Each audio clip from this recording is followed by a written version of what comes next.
Hello and welcome to Vantage Point. This is a brand new program for Channel 6 that we're extremely excited about, and we're describing it as a discussion program on issues of importance to residents. I'm your host, Marcia Boyles, and I'd like to introduce my co-host and co-producer this morning, Kathleen Taylor. Hi, Kathleen. Hi, good morning. I should also say that you are our Green Spring social work manager. That's true.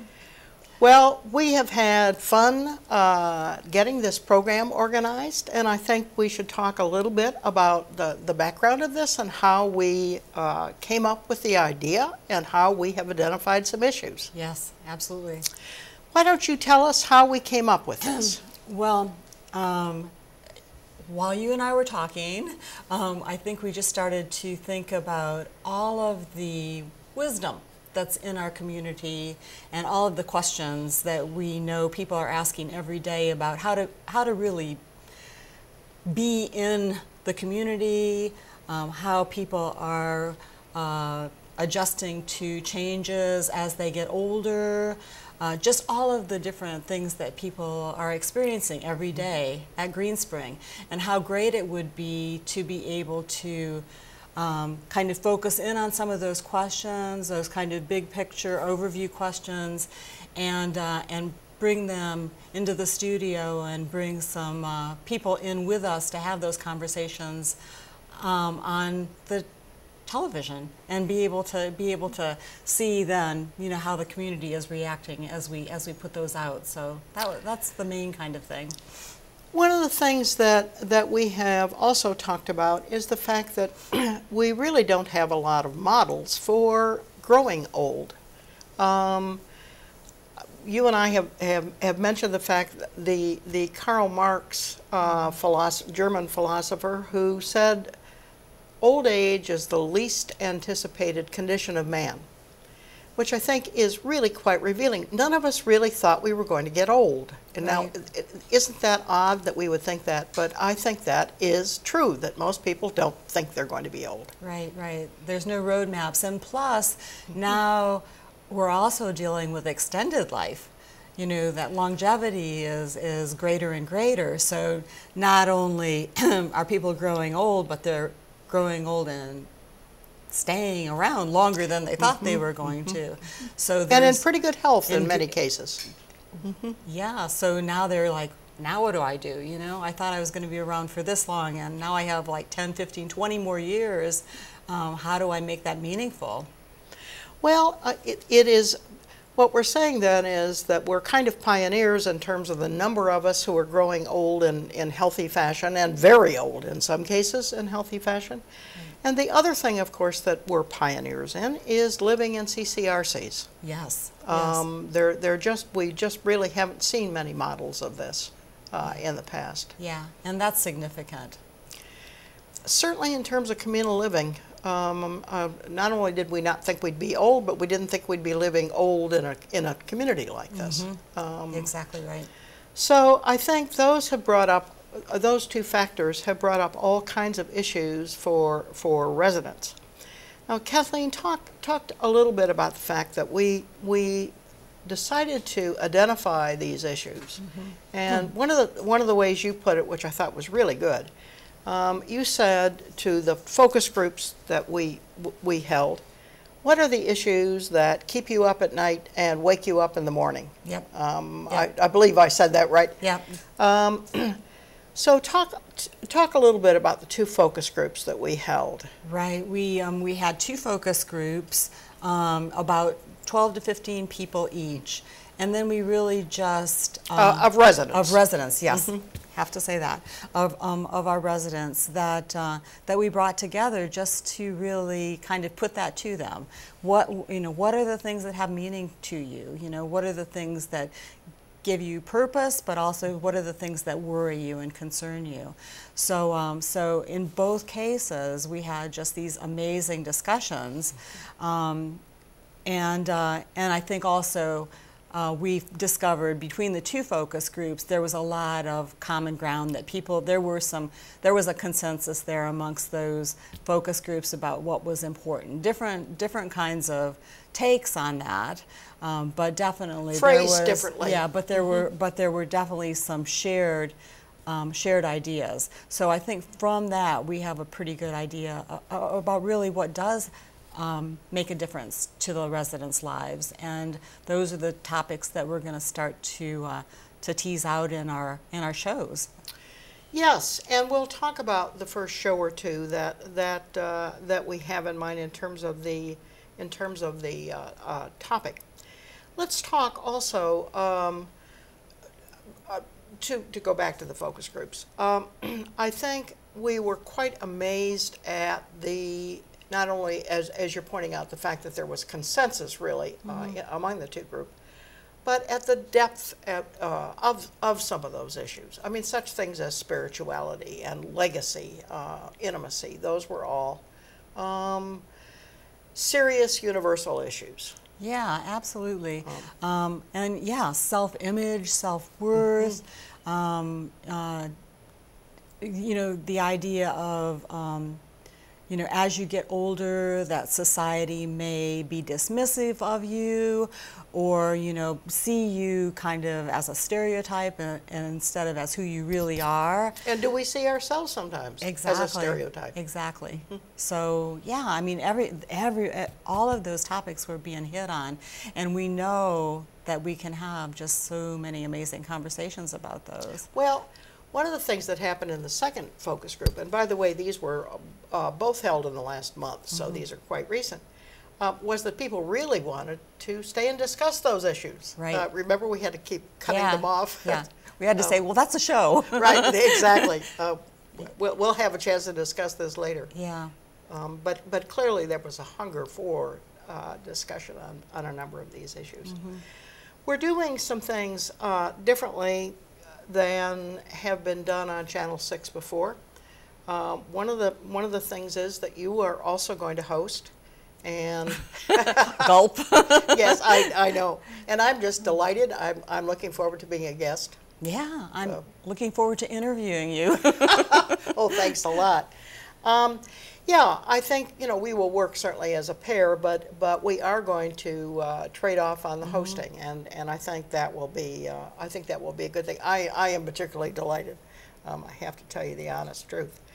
The other thing is that we're going to hopefully, now we don't know positively logistically that we're going to be able to do this, but what we're hoping is to have a long table with 3 guests and the 2 hosts sitting across from each other at the table. And this, again, Channel 6 is certainly challenged in the logistics of this, both in terms of the microphones and in terms of the cameras. So we're hoping we can do this. We haven't tried it yet. Right, right. This is a bit of an experiment. Exactly. The format is an experiment, and I think the whole show is something of an experiment. So if people will bear with us a Exactly. bit. Yeah. But what we're hoping for is to be able to have some really robust conversation, and if we have, I mean, the whole point of Vantage Point, as the title is, the idea that we're going to be bringing in different perspectives on a topic. So, you know, all of these things that we're talking about are kind of universal human experiences, but everybody has a little bit of a different vantage point. So to be able to bring some of those into the studio and have those conversations and see where they take us, again, it's not going to be, you know, I think it's going to happen in real time, how people express themselves. We're not certainly not going to script it in any kind of way. I'm hoping that's going to be really exciting and eye-opening. It will be, and we'll probably be as surprised as anybody else about some of the discussion that goes on. Right. Absolutely. Yep. I think we should point out that most of our guests will be residents. And certainly in some cases we'll be having other staff, we may bring in some experts on gerontology or some other issues, but mostly these will be resident discussions. Yeah, and we had thought that we probably identified some people from the focus groups that were particularly articulate about their viewpoints, so we're going to be bringing them in. And felt particularly passionate about a particular topic. Exactly, yeah. Yeah. Yes, we were fortunate in, I think, gaining some insights into residents. And I think also, as we go along here and announce our topics, if people feel very strongly about it, they need to let us know, because we're certainly open to participation, whoever we get to participate in these shows. Yeah. Absolutely. I think maybe we should talk a little bit about our first show. You want to tell us the topic, and I'll talk about the guests? Well, the topic is really about who am I now that I'm old? Who am I now that I'm old? Which Yes. I love. I love that a lot. And it really is sort of a combination of, how we see ourselves, how others see us. And, it just rolls in so many of the different topics that we've talked on, because it is about self-image. It's about self-worth, about, how we perceive our value as we get older, as things change. And so I just anticipate some really amazing conversation. That honestly is such a big topic. We could probably do 10 shows on that. We'll try to limit it to one, but we may want to actually extend it for another show or two. We'll just have to see what happens. Yeah. Yes, not just our own perception, but the perception of our families, of our friends, of society, where we certainly all see a change and how we are perceived. Right, right. And then how we adjust to that, because, in our heads, we're definitely a particular kind of person. And I think that we keep that self-image, that internal image our whole life. But then as we get older, sometimes people want to perceive us as kind of your classic older person. I said once it was like put you in an old person box, At an old person box. And I don't think that any of our residents really relish being put in an old person box. So, sort of talking about being able to how you're fighting that, or how you're adjusting to that perception, is really an interesting thought. Yes, it absolutely is. I think there are advantages to having dimming vision. One looks in the mirror or doesn't see so well in the mirror. Yeah, it certainly is true. Adjusting both to both ourselves and how others see us. Now, we should say that our first two guests are going to be Dorothy Massey and John Carl, two such articulate and rather passionate in terms of their sensibilities to residents. Yeah. Oh, I think those will be splendid. They also were wonderfully articulate in our focus groups. In the focus groups, right? Yeah. So, yeah, I'm looking forward to that a lot. Yes, I am too, and I think they are. So those will be our first two. Kathleen, let's go over the list just briefly of the other topics, and we have mentioned these a bit.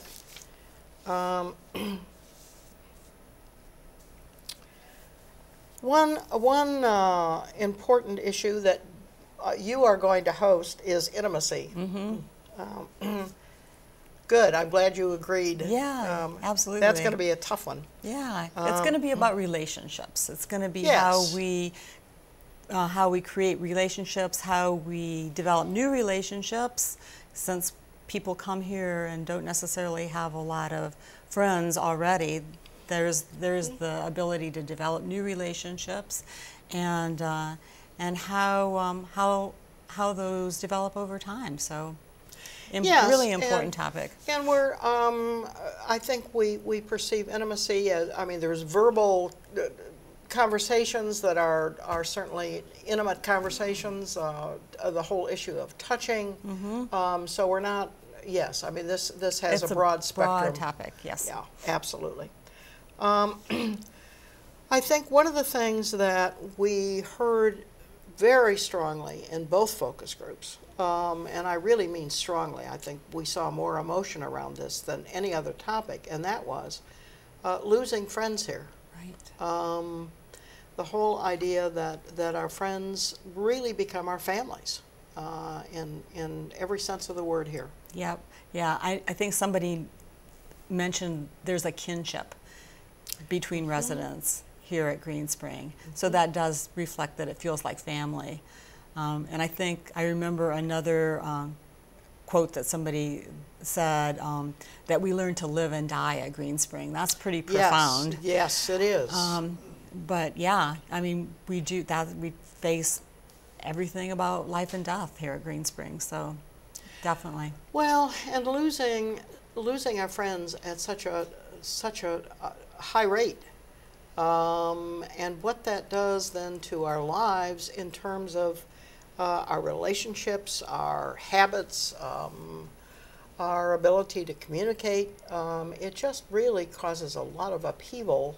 Right. On a sort of constant basis for many folks. Yeah, a lot of change, and we all gravitate towards stability. So when that's happening, I think you even said that it leaves a hole. Yes, it does.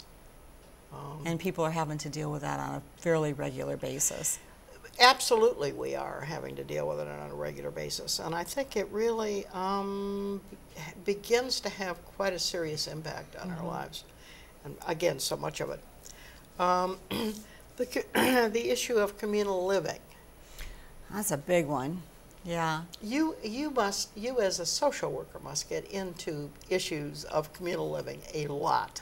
I mean, there's so many of them.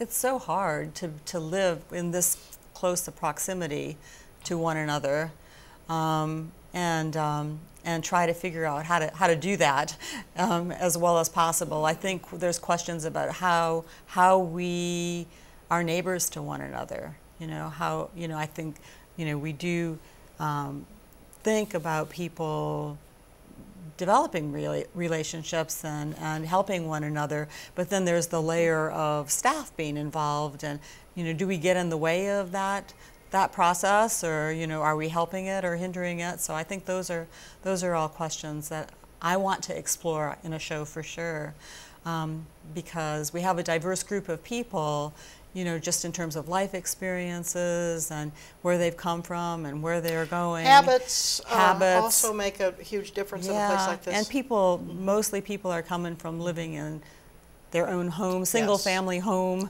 Right. Now all of a sudden they're, they have a neighbor on top of them, below them, that creates stressors, just in terms of noise and environmental stressors, let alone the human connections that can occur, or discord, as it be. Absolutely. I mean, everything from cooking odors to people who get up at 6 a.m. and who live above you, kind of thing. Yeah. And if you're stressed, and if you're kind of still trying to adjust anyhow, those things can always be kind of the tipping point.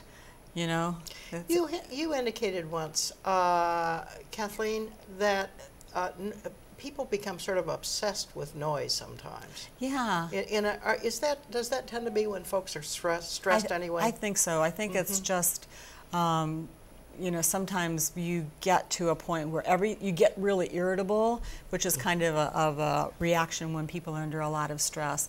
And irritability is really always kind of stoked a lot by noise in particular, because we just become kind of on edge. And then if it's a noise, if it's it can be a smell, it can be anything really, but you feel, I think, so out of control at that point that it just really gets to you.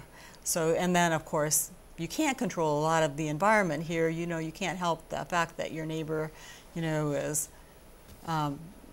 doing something that's waking you up in the morning before you want to wake up or something like that. So we try to adjust, but I think that it's a process for sure. Yes, I think it is. And as you're pointing out, most of us haven't done that for years. Right. I mean, I think college and graduate school was the last time most of us lived in apartments. Yeah, exactly. So, but that's a big one, because I think that you do have to kind of come to some kind of terms with that, because otherwise you're going to not be happy here. Absolutely. Yeah. Absolutely. And also learn to be a good neighbor yourself. Yeah. That's certainly one we're going to have fun with, I suspect, in terms of discussion. I can think of all kinds of ways to deal with that one. Another one that came up in both of our focus groups was the issue of diversity. Mm-hmm. One of the things that I think surprised us a little bit was the dichotomy in the attitude about diversity. Whether or not Green Spring, for example, is a diverse community. Some thought very strongly that it absolutely is a diverse community, and others felt that it was really quite homogenous. Yeah, probably depends on how you define diversity. Mm-hmm. Well, and I think also not just how you define it, but also what your past experiences are. If you have been in an area, in an urban area, for example, that is enormously diverse, this seems not diverse. Right, right. And I think I wanted to, even during the focus groups, challenge people to, I mean, diversity for me sort of means difference. So, Yes. you know, how we tolerate difference. And, you know, some of that is diversity in your classic kind of cultural or ethnic kind of difference. Mm-hmm. But I wanted to talk about, you know, there's diversity in how people are aging here on campus. Oh, now that's an interesting idea. Yeah, yeah. I mean, you know, there are people that that are aging well, whatever that means. That might be another topic. Yes, what does aging well mean? Yeah, and then other people that might be struggling a little bit more, and I think that, you know, sometimes that brings up intolerance. So, in how it does. I hadn't thought about it quite that way, but you're absolutely right. Yeah. We are not terribly tolerant of some of the more challenged folk. Right, right. So, I mean, that's another conversation. Absolutely. Good point.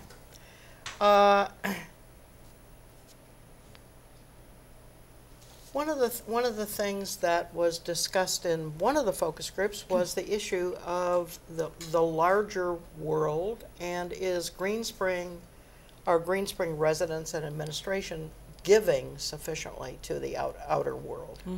And I think particularly in terms of the young people of the outer world. So there was, again, a diverse opinion on that.